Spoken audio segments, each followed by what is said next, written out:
Hello students, good morning and welcome our channel the learning lab. आप सभी को the learning lab परिवार की ओर से स्वतंत्रता दिवस की हार्दिक शुभकामनाएं। आज हम मना रहे हैं भारत की स्वतंत्रता दिवस की 79वीं वर्षगांठ।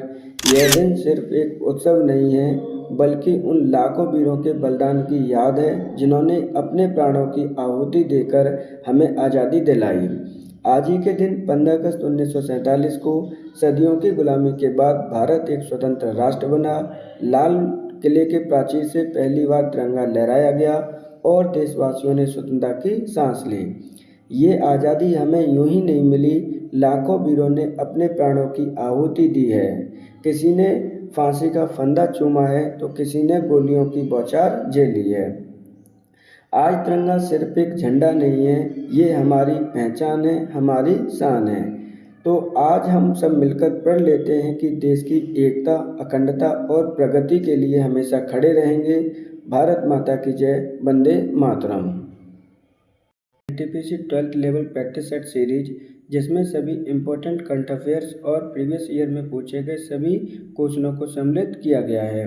इस प्रैक्टिस सेट सीरीज के प्रत्येक सेट में आपके 40 क्वेश्चंस को सम्मिलित किया गया है, जिनका पैटर्न और level NTPC under graduate examination पर आधारित है। आप सभी से रिक्वेस्ट है कि जब आप क्लास अटेंड करते हैं तो सॉल्व करते समय आप क्वेश्चंस के आंसर भी कमेंट बॉक्स में दिया करिए, जिससे कि आपकी प्रैक्टिस भी हो सके।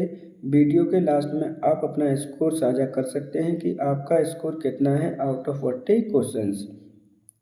आपसे रिक्वेस्ट है कि आपको अगर कंटेंट पसंद आता है तो वीडियो को लाइक और चैनल को सब्सक्राइब जरूर करें, जिससे कि आपको आने वाले वीडियो का नोटिफिकेशन प्राप्त हो सके।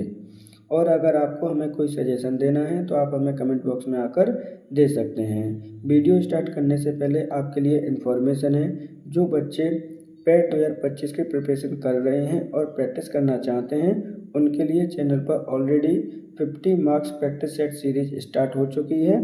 आप वहां पर जाकर उसे देख सकते हैं। तो चलिए देखते हैं आज का अपना पहला क्वेश्चन। उत्तर प्रदेश के किस शहर में ओलंपिक सिटी बनाने की घोषणा की गई है? नोएडा, कानपुर, लखनऊ या फिर आगरा? तो क्वेश्चन को ध्यान से समझिए। यहाँ पे बोला गया है कि उत्तर प्रदेश के किस शहर में ओलंपिक सिटी बनाने की घोषणा की गई है। तो सही आंसर होगा ऑप्शन नंबर 1, नोएडा शहर में बनाने की घोषणा की गई है। नोएडा शहर में बनाने की घोषणा कब तक की गई है? तो इसको बनाने की जो घोषणा की गई है वो 2041 तक बनकर तैयार हो जाएगी। कितने एरिया में इसके लिए अलॉट किया गया है, कितने में बनाई जाएगी? तो ये बनाई जाएगी 52.4 हेक्टेयर एरिया में। उद्देश्य क्या है इसको बनाने का? तो भारत में इंटरनेशनल गेम्स को सपोर्ट करना ही इसका क्या है आपका उद्देश्य। इस चीज़ को भी आप याद रखेंगे। इस प्रकार सही आंसर होगा ऑप्शन नंबर आपका 1, नोएडा। किस हड़प्पा स्थल पर जुते हुए खेत के साक्ष्य मिलते हैं? कालीबंगा, लोथल, बनावली या फिर रोपड़? तो देखिए क्वेश्चन में आपसे पूछा गया है कि किस हड़प्पा स्थल पर आपके जुते हुए खेत के साक्ष्य मिलते हैं। तो सही आंसर होगा ऑप्शन नंबर 1, कालीबंगा। कालीबंगा कहाँ पर स्थित है? तो कालीबंगा आपके पश्चिमी राजस्थान में स्थित है। इस चीज़ को भी आप याद रखेंगे। किस नदी के किनारे पर स्थित है? तो ये आपका घाघरा नदी के किनारे पर स्थित है। बात करते हैं अदर ऑप्शंस की। तो लोथल भी आपके लिए इम्पोर्टेंट है। ये आपके गुजरात राज्य में स्थित है। किस नदी के किनारे स्थित है? तो ये आपका भोगवा नदी के किनारे स्थित है। और ये हड़प्पा के समय का क्या है? एक आपका डॉकयार्ड है। क्या है? डॉकयार्ड है या फिर पोर्ट था उस समय का। बात करते हैं बनावली कहाँ पर स्थित है? तो ये आपका हरियाणा में है। रोपड़ आपका पंजाब में है। तो ये इस तरह से भी कई बार मैचिंग पूछ ली जाती है, ध्यान रखिएगा। एक एक पॉइंट इसका इम्पोर्टेंट है। क्वेश्चन में पूछा गया था कि जुते हुए खेत के साक्ष्य कहाँ मिलते हैं। तो सही आंसर होगा ऑप्शन नंबर 1, कालीबंगा। महात्मा बुद्ध ने अपना पहला धर्म चक्र प्रवर्तन किस स्थान पर दिया था? लुम्बिनी, पाटलिपुत्र, सारनाथ या फिर वैशाली? तो देखिए क्वेश्चन में क्या पूछा गया, भगवान बुद्ध के द्वारा अपना पहला धर्म चक्र परिवर्तन कहाँ दिया गया था या पहला उपदेश कहाँ दिया था उन्होंने? तो सही आंसर होगा ऑप्शन नंबर आपका 3 सारनाथ में। सारनाथ कहाँ पर स्थित है? तो ये उत्तर प्रदेश के वाराणसी जिले में आपका स्थित है, जहाँ पर उन्होंने 5 साधुओं को पहला उपदेश दिया था। इस चीज़ को भी आप याद रखेंगे। बात करते हैं इनके जन्म की, तो लुम्बिनी नामक जगह पर इनका जन्म हुआ था। कब हुआ था? तो इनका जन्म हुआ था आपके 563 ईस्वी पूर्व। इस चीज़ को भी आप याद रखेंगे। सही आंसर होगा ऑप्शन नंबर 3। पाटलिपुत्र में स्थित चंद्रगुप्त का महल किसका बना था? ईंटों का, पत्थर का, लकड़ी का या फिर मिट्टी का? तो देखिए यहाँ पे क्या पूछा गया, पाटलिपुत्र में स्थित चंद्रगुप्त का महल किसका बना था? तो सही आंसर होगा ऑप्शन नंबर 3, आपके चंद्रगुप्त मौर्य का जो महल था वो लकड़ी का बना हुआ था। बात कर लेते हैं पाटलिपुत्र की, तो पाटलिपुत्र कहाँ पर स्थित है? तो आधुनिक आप इसे पटना के नाम से जानते हैं, जो कि स्थित है आपके बिहार राज्य में। चंद्रगुप्त मौर्य कौन थे? तो चंद्रगुप्त मौर्य आपके मौर्य डायनेस्टी के क्या थे? आपके संस्थापक थे। इस चीज़ को भी आपको याद रखना है। सही आंसर होगा ऑप्शन नंबर आपका 3, लकड़ी का बना था उनका महल। राष्ट्रीय कौशल विकास निगम ने अपनी पहली अंतर्राष्ट्रीय अकादमी का उद्घाटन कहाँ किया?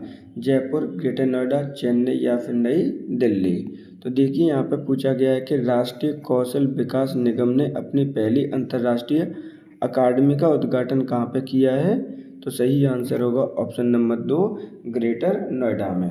ये उद्घाटन कब किया गया? तो ये उद्घाटन किया गया है आपका 6 फरवरी 2025 को।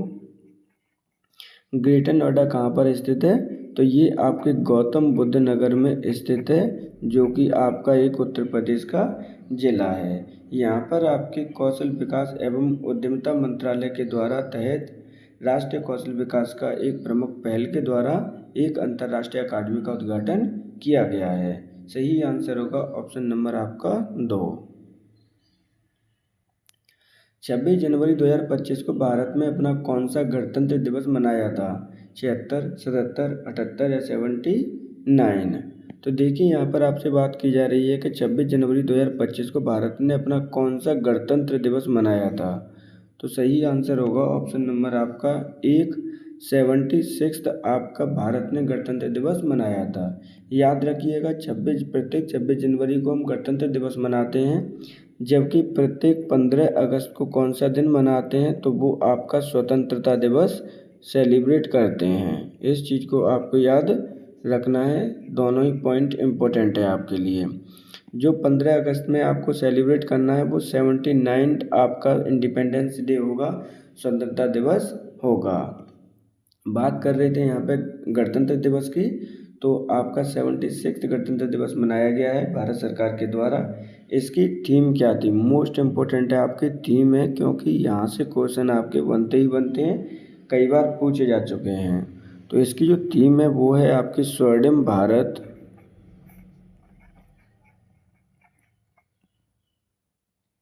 विरासत और विकास।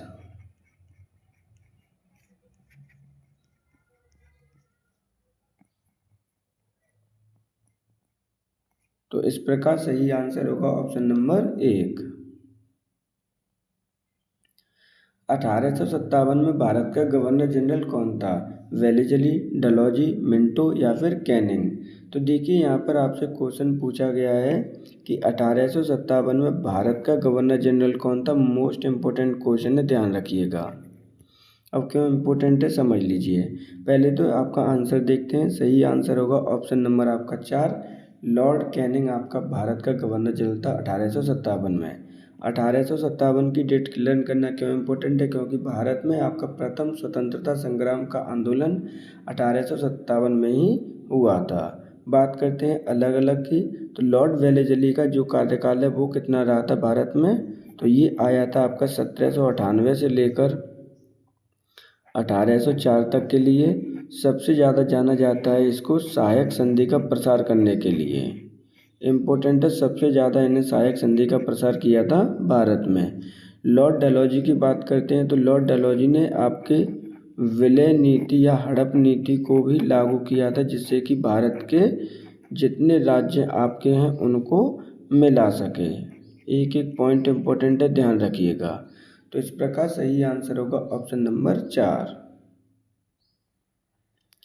झांसी की रानी लक्ष्मीबाई की मृत्यु कहाँ हुई थी? लखनऊ, कानपुर, ग्वालियर या फिर झांसी? तो देखिए यहाँ पर आपसे पूछा गया है कि झांसी की रानी लक्ष्मीबाई की मृत्यु कहाँ पर हुई थी। इम्पोर्टेंट है, ध्यान रखना। सही आंसर होगा ऑप्शन नंबर आपका 3। इनकी मृत्यु ग्वालियर में हुई है। ग्वालियर कहाँ पर है? तो ये एमपी में आपका स्थित है। क्वेश्चन इनडायरेक्टली भी पूछा जा सकता है कि लक्ष्मीबाई की समाधि कहाँ पर स्थित है, तो आपकी ग्वालियर में ही इनकी समाधि स्थित है। सही आंसर होगा ऑप्शन नंबर 3। बिरसा मुंडा विद्रोह कहाँ हुआ था? चंपारण, बलिया, रांची या फिर पटना? तो देखिए यहाँ पर आपका एक पूछा गया है बिरसा मुंडा विद्रोह पूछा गया है, कहाँ हुआ था? तो सही आंसर होगा ऑप्शन नंबर आपका 3, रांची में ये हुआ था। रांची जो आपका संताल आपका एरिया है, संताल क्षेत्र में आपका पड़ता है रांची। आधुनिक रांची है जो आपका झारखंड की क्या है, राजधानी है। यहाँ पर आपका आदिवासी विद्रोह हुआ था एक, जिसका नेतृत्व बिरसा मुंडा ने किया था। ये क्या है आपका एक आदिवासी विद्रोह है जो कि अंग्रेजों के खिलाफ किया था। बिरसा मुंडा को हम किस नाम से भी जानते हैं, इम्पोर्टेंट है, ध्यान रखिएगा। बिरसा मुंडा के बारे में समझ लीजिए क्योंकि यहाँ से क्वेश्चन आने ही आने हैं। तो बिरसा मुंडा को हम धरती आबा के नाम से भी जानते हैं।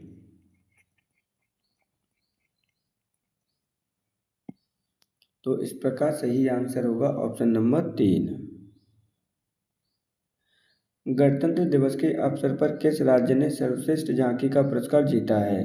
उत्तर प्रदेश, मध्य प्रदेश, उत्तराखंड या फिर त्रिपुरा? तो देखिए यहाँ पर क्या पूछा गया, गणतंत्र दिवस के अवसर पर किस राज्य ने सर्वश्रेष्ठ झांकी का पुरस्कार जीता है? आंसर देख लीजिए पहले। सही आंसर होगा ऑप्शन नंबर 1, उत्तर प्रदेश ने ये पुरस्कार जीता है। बात करते हैं गणतंत्र दिवस की कब सेलिब्रेट किया जाता है, तो प्रत्येक 26 जनवरी को आपका सेलिब्रेट किया जाता है गणतंत्र दिवस। उत्तर प्रदेश के द्वारा आपकी कौन सी झांकी सेलिब्रेट की गई है, झांकी दी गई थी जिससे कि उन्हें भारत का प्रथम आपका रैंक मिली थी? तो उसकी थीम क्या थी? थीम मोस्ट इम्पोर्टेंट, कई बार आपकी थीम पूछी गई है, ध्यान रखिएगा। हो सकता है कि आपसे थीम इनडायरेक्टली गणतंत्र दिवस की पूछी जाए, हो सकता है कि आपसे झांकी की थीम पूछी जाए। तो झांकी की थीम थी आपकी महाकुंभ 2025। क्या थी आपकी? महाकुंभ 2025। इस चीज़ को भी आप याद रखेंगे। सही आंसर होगा ऑप्शन नंबर 1, उत्तर प्रदेश। अक्टूबर 2024 में प्रधानमंत्री नरेंद्र मोदी ने किस राज्य में बदावन बंदरगाह की आधारशिला रखी थी? यहाँ पर आप चेंज कर लीजिएगा, ये 2024 है। तो अक्टूबर 2024 में प्रधानमंत्री मोदी जी के द्वारा किस राज्य में क्या है आपका बदावन बंदरगाह है? मोस्ट इम्पोर्टेंट क्वेश्चन है, ध्यान रखिएगा ये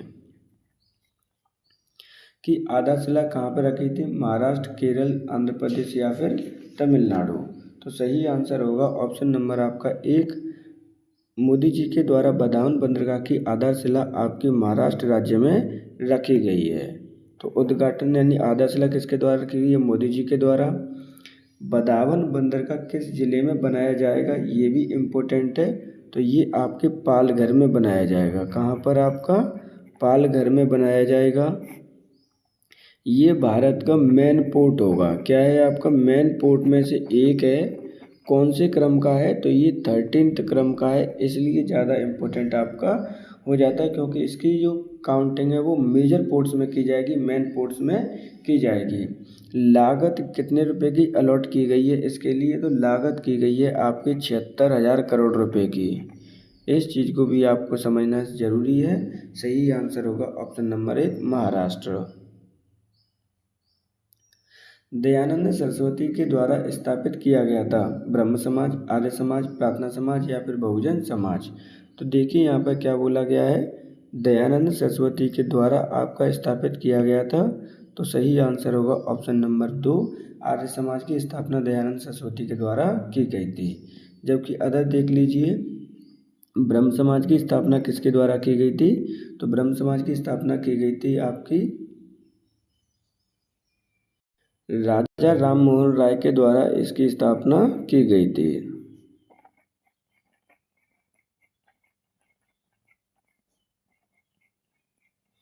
जबकि प्रार्थना समाज की स्थापना किसने की थी? तो इसकी स्थापना की थी पांडुरंग ने। एक एक पॉइंट इंपॉर्टेंट है, ध्यान रखिएगा। सही आंसर होगा ऑप्शन नंबर 2। स्वामी विवेकानंद ने रामकृष्ण मिशन की स्थापना किस वर्ष की थी? 1661 सॉरी 1861, 1891, 1893, 1897। तो देखिए यहाँ पर क्या पूछा गया है, स्वामी विवेकानंद जी के द्वारा रामकृष्ण मिशन की स्थापना किस वर्ष की गई है? तो यहाँ पे ये भी आपको समझना है कि रामकृष्ण मिशन की स्थापना किसके द्वारा की गई है? स्वामी विवेकानंद जी के द्वारा की गई है। सही आंसर होगा ऑप्शन नंबर आपका 4। 1997 में इसकी स्थापना 1897 में इसकी स्थापना की गई है। किसके द्वारा? स्वामी विवेकानंद जी के द्वारा। यहाँ पर एक डेट और लाइन याद करना है, 1893 में जो अमेरिका में आपकी धर्म सभा हुई थी, वहाँ पर स्वामी विवेकानंद जी को बुलाया गया था और उन्होंने अपना भाषण यहाँ पर दिया था। इस चीज़ को भी आपको याद रखना है। सही आंसर होगा ऑप्शन नंबर 4। लॉर्ड कर्जन द्वारा किस वर्ष बंगाल विभाजन की घोषणा की गई थी? 1905, 1911, 1906, 1907। तो देखिए यहाँ पर लॉर्ड कर्जन के द्वारा बंगाल विभाजन की घोषणा किस वर्ष की गई है? तो सही आंसर होगा ऑप्शन नंबर आपका 1, 1905 में। जबकि ये घोषणा रद्द कब कर दी गई? तो 1911 में ये घोषणा क्या कर दी गई आपकी? रद्द कर दी गई। बंगाल विभाजन को रद्द कर दिया गया। सही आंसर होगा ऑप्शन नंबर 1। मुस्लिम लीग और भारतीय राष्ट्रीय कांग्रेस द्वारा लखनऊ संधि पर हस्ताक्षर कब किए गए थे? 1919, 1916, 1925, 1905। तो देखिए मोस्ट इम्पोर्टेंट है, आपका ध्यान रखिएगा। यहाँ पे पूछा जा रहा है कि मुस्लिम लीग और भारतीय राष्ट्रीय कांग्रेस के द्वारा लखनऊ संधि या लखनऊ अधिवेशन, कोई भी नाम से आ सकता है आपका क्वेश्चन, कब हुआ था? तो सही आंसर होगा ऑप्शन नंबर आपका 2, 1916 में।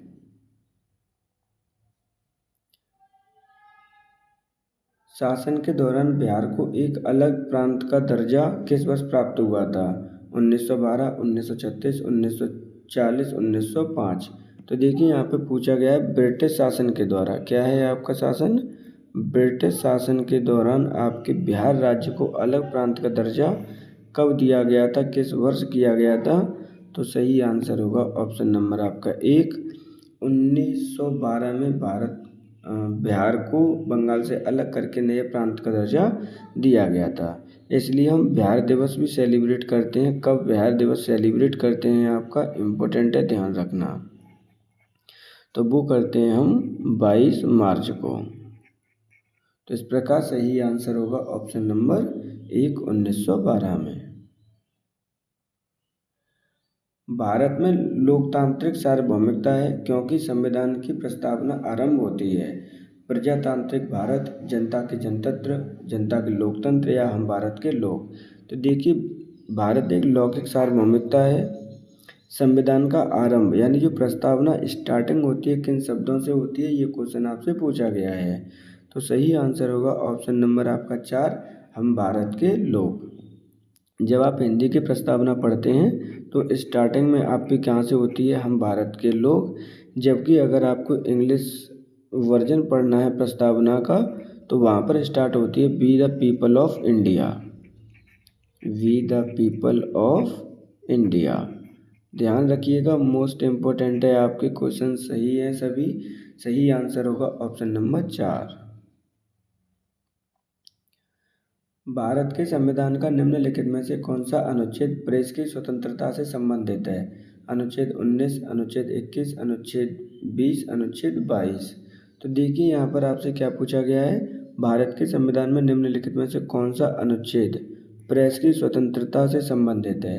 तो सही आंसर होगा ऑप्शन नंबर आपका 1, अनुच्छेद नंबर 19 आपके प्रेस की स्वतंत्रता से संबंधित है, क्योंकि यहाँ पर कई प्रकार की स्वतंत्रता दे रखी हैं, जिसमें से आपका एक वाक की भी स्वतंत्रता दी गई है, बोलने की स्वतंत्रता दी गई है, जिसके अंतर्गत आपके प्रेस मीडिया को स्वतंत्रता निहित है।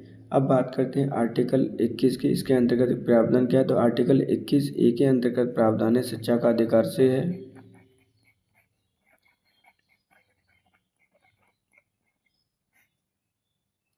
तो सही आंसर होगा ऑप्शन नंबर 1। भारतीय संविधान में संशोधन करके शिक्षा का अधिकार कब जोड़ा गया?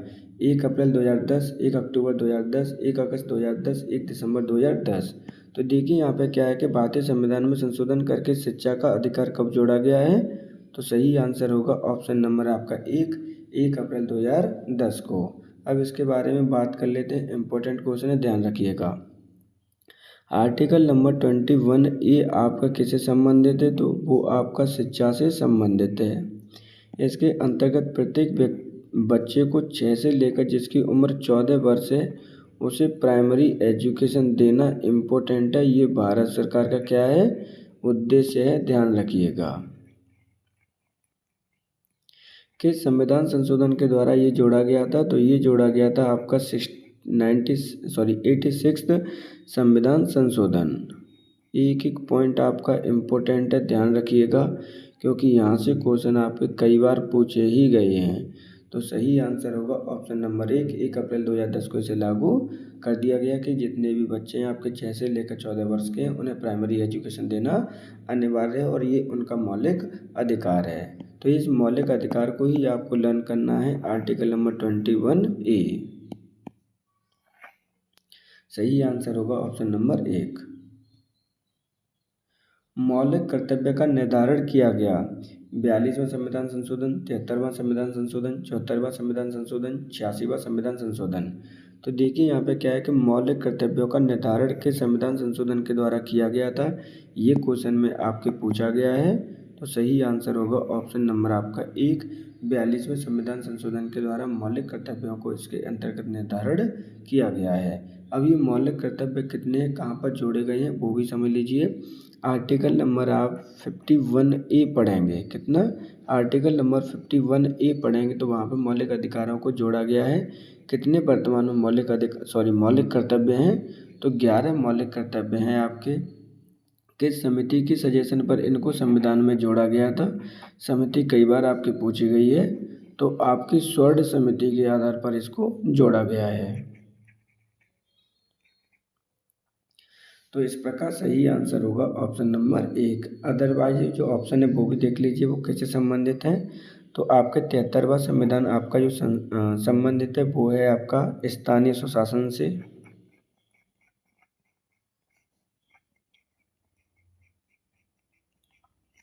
74वां संविधान संशोधन आपका संबंधित है नगरीय स्वशासन से। और 86वां संविधान संशोधन संबंधित है आपके प्राइमरी एजुकेशन, जो 6 से लेकर 14 वर्ष के बच्चों को एजुकेशन देना क्या है? कंपलसरी है। आर्टिकल नंबर 21A इसके अंतर्गत ऐड किया गया। इस प्रकार सही आंसर होगा ऑप्शन नंबर 1, 42वां संविधान संशोधन। भारत का महान्यायवादी किसके द्वारा नियुक्त किया जाता है? राज्यपाल, प्रधानमंत्री, राष्ट्रपति या फिर गृह मंत्री। तो देखिए यहाँ पे बात की जा रही है भारत के महान्यायवादी की।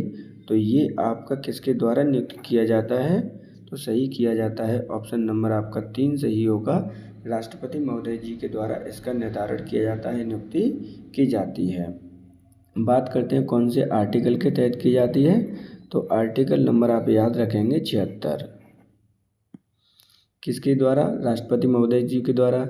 वर्तमान में भारत का राष्ट्रपति कौन है? तो द्रौपदी मुर्मू आपकी वर्तमान में भारत की महिला राष्ट्रपति हैं। इस बात को भी आप याद रखेंगे। तो सही आंसर होगा ऑप्शन नंबर आपका 3। निम्नलिखित में से किस राज्य ने गुटखा और निकोटीन एवं तंबाकू युक्त पान मसाला के उत्पादन, वितरण, बिक्री और भंडारण पर पूर्ण प्रतिबंध लगा दिया है? झारखंड, बिहार, छत्तीसगढ़ या फिर उड़ीसा। तो देखिए यहाँ पे क्या पूछा गया है कि किस राज्य ने गुटखा, निकोटीन, तंबाकू युक्त पान मसाला उत्पादन के वितरण, बिक्री और पूर्णतः भंडारण पर भी पूर्णतः प्रतिबंध लगा दिया है, उसका नाम पूछा गया है। तो सही आंसर है ऑप्शन नंबर 1, झारखंड ने ऐसा किया है। झारखंड की राजधानी क्या है? तो झारखंड की राजधानी है आपकी रांची। याद रखिएगा, इम्पोर्टेंट है। जबकि इससे पहले शराबबंदी कहाँ पर लगाई जा चुकी है? तो इसके ही पड़ोसी राज्य है आपका जहाँ पर शराबबंदी घोषित की गई थी, तो वो है आपका बिहार। जबकि गुटखा बंदी कहाँ पर कर दी गई है? तो वो है आपके झारखंड में। सही आंसर होगा ऑप्शन नंबर 1। भारतीय चुनाव आयोग की स्थापना कब की गई? 1 जनवरी 2050, 25 जनवरी 2050, 15 मार्च 2050 या 1 अप्रैल 2050, सॉरी 1 मार्च 2050। तो देखिए यहाँ पर आपका इम्पोर्टेंट क्वेश्चन हो जाता है। यहाँ पर आपसे पूछा गया है डायरेक्टली कि भारतीय चुनाव आयोग की स्थापना कब की गई थी? तो सही आंसर होगा ऑप्शन नंबर आपका 2, 25 मार्च 1950 में। अब इसका संबंध कौन से आर्टिकल से है? तो चुनाव आयोग का संबंध आर्टिकल नंबर है 324। ध्यान रखिएगा, इम्पोर्टेंट है। किसके द्वारा इसकी नियुक्ति की जाती है चुनाव आयुक्त की? तो वो नियुक्ति की जाती है राष्ट्रपति महोदय जी के द्वारा। इसकी स्थापना की गई थी 25 जनवरी 1950 को। इसलिए हम प्रत्येक 25 जनवरी को क्या सेलिब्रेट करते हैं? तो प्रत्येक 25 जनवरी को हम सेलिब्रेट करते हैं राष्ट्रीय मतदाता दिवस। क्या है आपका? मतदाता दिवस। कई बार क्वेश्चन में पूछा गया है, तो लर्न करना ही है। सही आंसर होगा ऑप्शन नंबर 2। एआई शिखर सम्मेलन 2026 का आयोजित कहाँ किया जाएगा? भारत, ऑस्ट्रेलिया, न्यूजीलैंड या फिर जापान? तो देखिए, आर्टिफिशियल इंटेलिजेंस शिखर सम्मेलन 2026 का आयोजन कहाँ किया जाएगा 2026 में? तो सही आंसर होगा ऑप्शन नंबर आपका 1, भारत में इसका आयोजन किया जाएगा। जबकि बात करते हैं 2025 में इसका आयोजन कहाँ पे किया गया है, मोस्ट इम्पोर्टेंट क्वेश्चन है। तो 2025 में इसका आयोजन किया गया है आपके पेरिस शहर में। और पेरिस कहाँ पर स्थित है? तो ये आपके फ्रांस में स्थित है। भारत की ओर से किसने प्रतिनिधित्व किया था? तो भारत की ओर से मोदी जी के द्वारा इसका प्रतिनिधित्व किया गया था। सही आंसर होगा ऑप्शन नंबर 1, एआई शिखर सम्मेलन 2026 का आयोजन भारत में किया जाएगा। स्थानीय पंचायत चुनाव में सरपंच की न्यूनतम आयु होनी चाहिए 18 वर्ष, 21 वर्ष, 25 वर्ष या फिर 30 वर्ष। तो देखिए यहाँ पे क्या बोला गया, स्थानीय पंचायत चुनाव में सरपंच की न्यूनतम आयु, यानी चुनाव लड़ने की न्यूनतम आयु कितनी होनी चाहिए? तो सही आंसर होगा ऑप्शन नंबर 2, मिनिमम 21 वर्ष आपकी होनी चाहिए। किस किस की होनी चाहिए इलेक्शन लड़ने के लिए? तो जो आपका सरपंच है उसकी आयु, या फिर जो मुखिया, प्रधान, कुछ भी बोलते हो आप, और जो वार्ड मेंबर होते हैं उनकी भी एज चुनाव लड़ने तक कितनी होनी चाहिए? मिनिमम 21 वर्ष की होनी चाहिए। जबकि 18 वर्ष हमारे भारत में वोटिंग की एज है। जिस व्यक्ति की आयु 18 वर्ष की हो गई है और आपके निर्वाचन में आपका नाम लिखा हुआ है, तो वोटिंग एज है आपकी कितनी? 18 वर्ष। जबकि 25 वर्ष किस में दे रखी है? तो जो अगर आपको एमएलए और एमपी का चुनाव लड़ना है तो मिनिमम आयु आपकी चाहिए 25 वर्ष, और 30 वर्ष चाहिए आपके एमपी इन राज्यसभा। किसकी?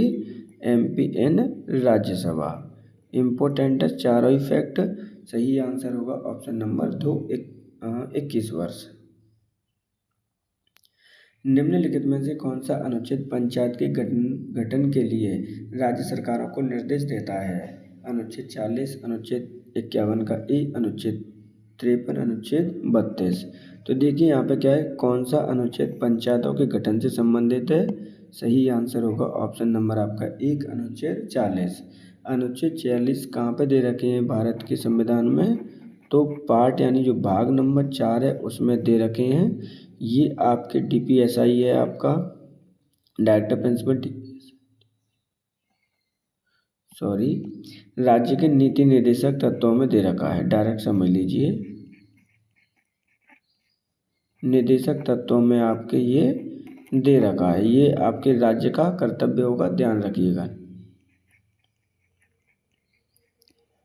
जबकि अदर ऑप्शन देख लीजिए, अनुच्छेद 51 किससे संबंधित है?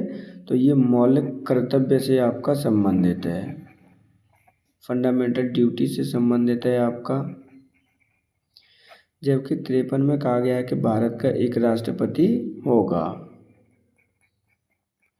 अनुच्छेद 32 मौलिक अधिकारों से संबंधित है, उपचारों का अधिकार, जिसके तहत आप अगर मौलिक अधिकारों का उल्लंघन होता है तो डायरेक्ट आप सुप्रीम कोर्ट भी जा सकते हैं। सही आंसर होगा ऑप्शन नंबर 1 अनुच्छेद 40। कौन सा सबसे सूखा स्थान है? मुंबई, दिल्ली, बेंगलुरु या फिर लेह? तो देखिए यहाँ पर पूछा गया है कि सबसे सूखा स्थान कौन सा है, तो सही आंसर होगा ऑप्शन नंबर आपका 4 लेह। लेह में मात्र पूरे वर्ष में लगभग 10 सेंटीमीटर आपकी बारिश होती है, रेनफॉल आपका होता है। अब बात करते हैं लेह की, तो लेह में मैक्सिमम बर्फबारी होती है आपकी, काराकोरम श्रेणी का हिस्सा है आपका। कहाँ की राजधानी है? तो ये आपके लद्दाख यूनियन टेरिटरी की क्या है, आपकी राजधानी है। इस चीज़ को आप याद रखेंगे। सही आंसर होगा ऑप्शन नंबर 4। हीराकुंड बांध कौन सी नदी पर बनाया गया है? महानदी, नर्मदा, सोन या फिर सतलज? तो देखिए यहाँ पे क्या है कि हीराकुंड बांध कौन सी नदी पर बनाया गया है? सही आंसर होगा ऑप्शन नंबर आपका 1 हीराकुंड बांध महानदी पर बनाया गया है। महानदी कहाँ पर स्थित है? हीराकुंड बांध कहाँ पर स्थित है? तो ये आपके उड़ीसा राज्य में आपका स्थित है। सही आंसर होगा ऑप्शन नंबर 1। निम्नलिखित में से किस राज्य में कांगेर घाटी राष्ट्रीय उद्यान स्थित है? अरुणाचल प्रदेश, छत्तीसगढ़, गुजरात या फिर असम? तो देखिए यहाँ पर पूछा गया है किस राज्य में आपकी कांगेर घाटी राष्ट्रीय उद्यान आपका स्थित है? तो सही आंसर होगा ऑप्शन नंबर आपका 2, ये छत्तीसगढ़ राज्य में स्थित है। इम्पोर्टेंट क्यों है समझ लीजिए। इम्पोर्टेंट इसलिए है कि हाल ही में भारत सरकार के द्वारा इसे टाइगर रिजर्व का घोषित किया गया है, इसलिए आपका इम्पोर्टेंट हो जाता है। ऑप्शन सही आंसर होगा ऑप्शन नंबर 2 छत्तीसगढ़ में ये स्थित है। भारत में योजना अवकाश की अवधि थी 1962-65, 1966-69, 1969-72, 1972-74। तो देखिए यहाँ पे पूछा गया है कि योजना अवकाश की अवधि कब थी? तो सही आंसर होगा ऑप्शन नंबर आपका 2 1966 से लेकर 69 तक आपकी योजना अवकाश की अवधि मानी जाती है। अब इसका रेफरेंस क्या है वो समझ लो, क्योंकि भारत में 1951 में आपकी पंचवर्षीय योजना प्रारंभ की गई थी, जिसका आपका समय था, पहली का समय 51-56, दूसरी का समय था वो 56-61 था, तीसरी का जो समय था वो 66-61 था। लेकिन इस समय आपकी जो 1966 से लेकर 69 तक कोई भी ईयर प्लान नहीं बनाया गया था।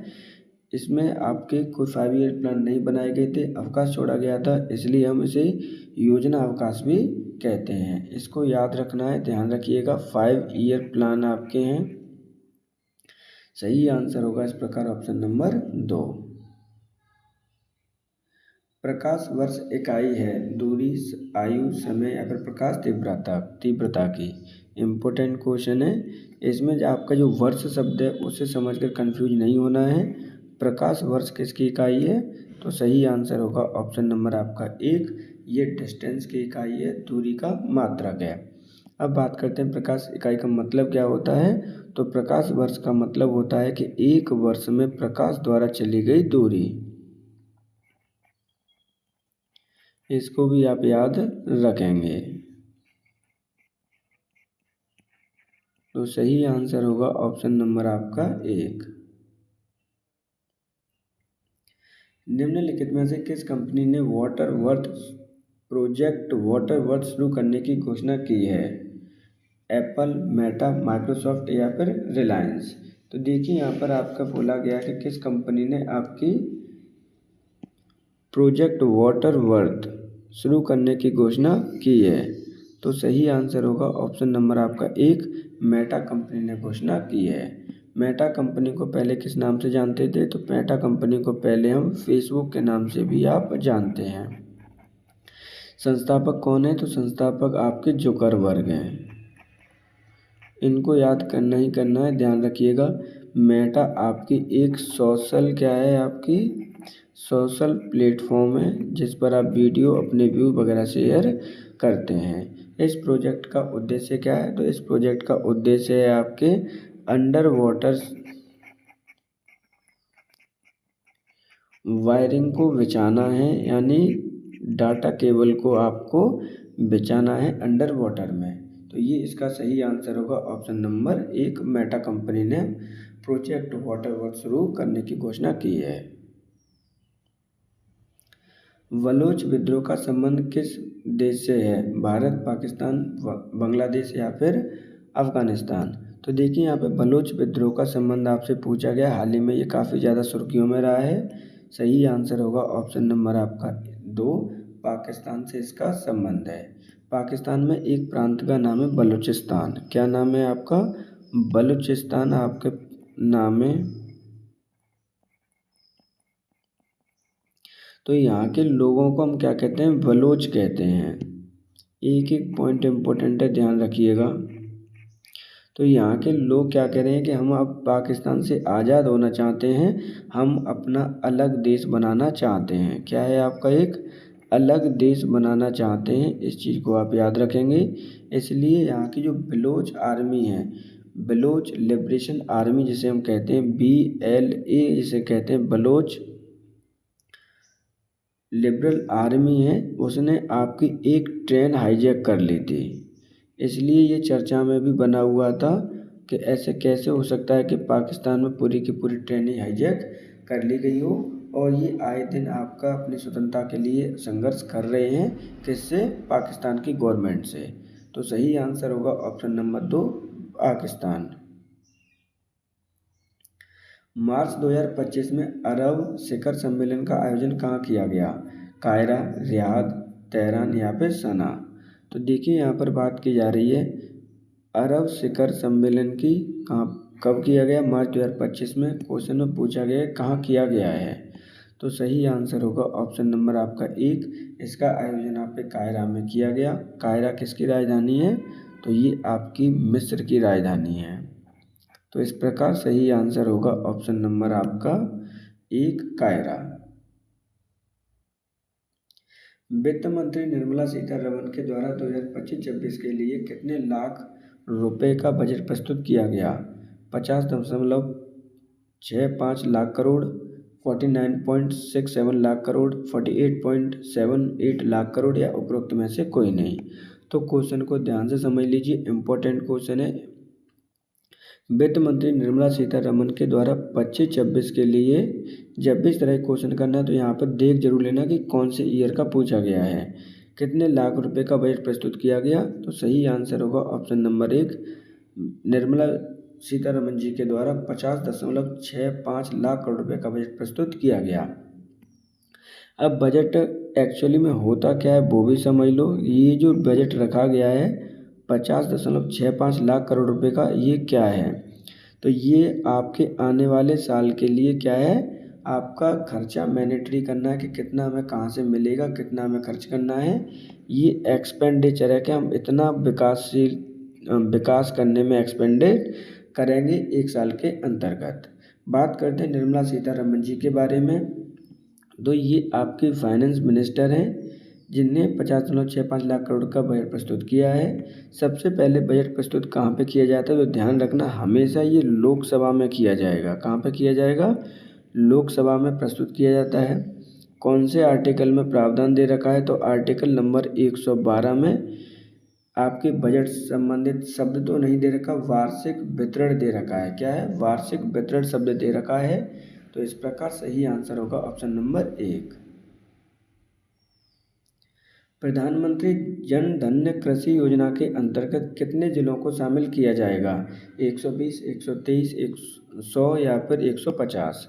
तो हाल ही में प्रधानमंत्री जन धन कृषि योजना को शुरुआत की गई है, जिसकी घोषणा बजट में की गई थी। कितने जिलों में अम्ब्रेला प्रोजेक्ट के तहत ये स्टार्ट की जाएगी? तो सही आंसर आप देख लीजिए पहले, ऑप्शन नंबर सही होगा, 100 जिलों में इसको प्रारंभ किया जाएगा। इसकी घोषणा कब की गई थी? तो इसकी घोषणा की गई थी आपकी बजट 2025-26 में।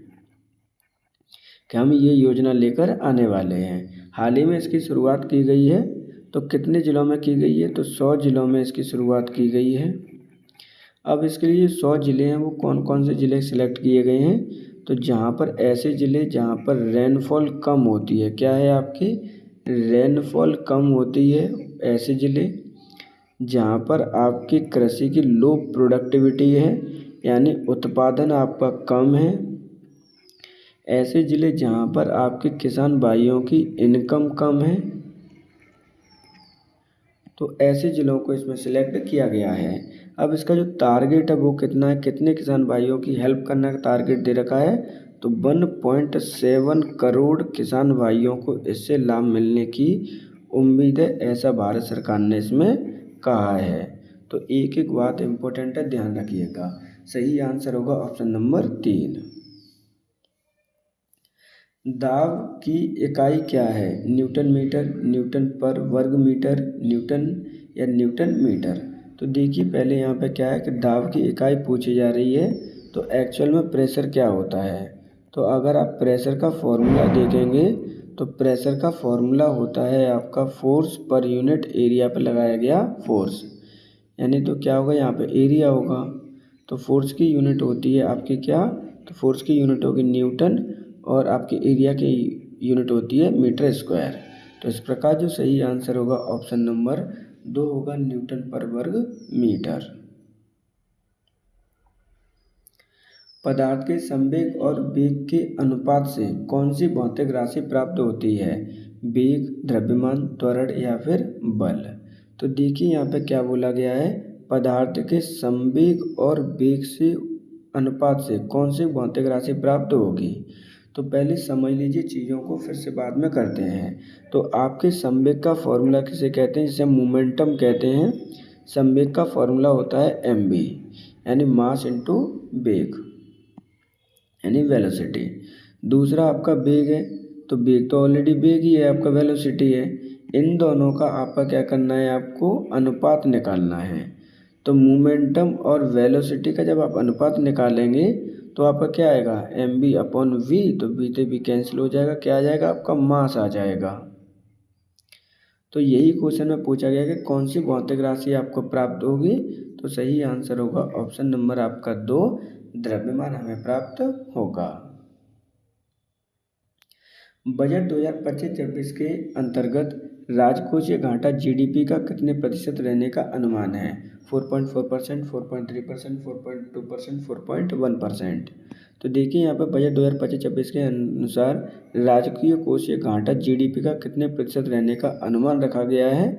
तो सही आंसर होगा ऑप्शन नंबर आपका 1, 4.4% का अनुमान रखा गया है जीडीपी के घाटे का। आप समझ लीजिए, अगर आपको इंडियन बजट पढ़ना है 2025-26 पढ़ना है, तो क्या करना है आपको, ऑलरेडी डिटेल वीडियो फरवरी के मंथ की वीडियो पड़ी हुई है, आप वहां पर जाकर पूरा बजट डिटेल वीडियो देख सकते हैं। उसके अंतर्गत हमने पूरे बजट पर पूरा लॉन्ग क्वेश्चंस आपके लगभग 50+ क्वेश्चंस को वहाँ पर कंसेप्ट वाइज सॉल्व कराया गया है, आप वहाँ पर जाकर देख सकते हैं। सही आंसर होगा ऑप्शन नंबर 1। किस राज्य में मखाना बोर्ड की स्थापना करने की घोषणा की गई है? बिहार, झारखंड, पश्चिम बंगाल या फिर उड़ीसा। तो देखिए इसकी हाल ही में मखाना बोर्ड की स्थापना करने की घोषणा की गई है किस राज्य में। तो आंसर देख लो पहले, सही आंसर होगा ऑप्शन नंबर 1, बिहार राज्य में। घोषणा कब की गई है? तो घोषणा की गई है इसकी बजट 2025-26 के अंतर्गत। अब क्यों की गई है? क्योंकि भारत में सबसे ज़्यादा अगर मखाना कहीं पे भी प्रोड्यूस होता है तो बिहार राज्य में ही सबसे ज़्यादा होता है। बिहार राज्य की राजधानी क्या है? तो बिहार राज्य की राजधानी आपकी पटना है और यहाँ के जो सीएम है वो हैं आपके नीतीश कुमार। नीतीश कुमार की सहायता से ही आपकी बीजेपी की गवर्नमेंट यानी सेंटर में बनी हुई है, इसलिए यहाँ पे कुछ ज़्यादा ही मेहरबानी होती है बिहार राज्य पे। बिहार राज्य के बारे में अगर मैं कहूँ तो बिहार राज्य के बारे में लिटरेसी रेट आपके भारत के सबसे कम है, तो वो है आपका बिहार राज्य। बिहार राज्य में हाल ही में आपके नीतीश कुमार जी ने अनाउंस किया है कि आपका TRE 4 बहुत जल्द आने वाला है। अगर आपको TRE 4 से संबंधित चीज़ें पढ़नी है तो ऑलरेडी हमारे चैनल पर NCERT की सीरीज उपलब्ध है, आप उसे जाकर देख सकते हैं। लास्ट 6 मंथ के करंट अफेयर्स भी ऑलरेडी बिहार के उपलब्ध हैं, आप उन्हें भी जाकर देख सकते हैं। इस प्रकार आज के हमारे क्वेश्चंस 40 यहाँ पर कंप्लीट होते हैं।